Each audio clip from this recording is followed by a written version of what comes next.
501 this morning, a child has died and two others were injured after a gas line explosion rocked the Missouri River town of Lexington just before 8 o'clock last night. Look at the flames in this video. Several streets were blocked off after that.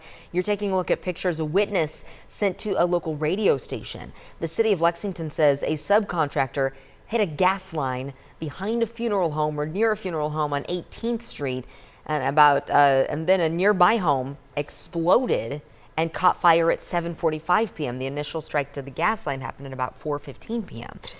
Liberty Gas shut off gas to the entire city. They say gas service should be restored this morning, and police say the father and surviving child are being treated in the hospital. KSHB 41 News reporter Fernanda Silva was at the scene last night. She shares the voices of neighbors whose homes were damaged in the explosion. After more than 3 hours of the explosion, we can see crews are still out here. There's debris everywhere. The house was completely destroyed.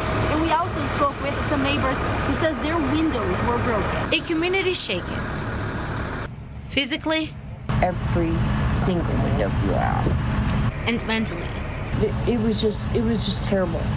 The Summers family live less than a block from where the explosion happened. They saw everything. Flames everywhere on 3 different houses. Oh, it was crazy. It was chaotic. And that little girl was running out, and there's all the debris in the road. A kid's ball is still sitting where the house used to be. But even from 7 blocks away, neighbors like Maria Antonia could feel the impact. In the building, it shook. I thought, oh gosh, something's terrible. Maybe I need to get out of here. In the small town of Lexington, they say everyone will be touched, one way or another.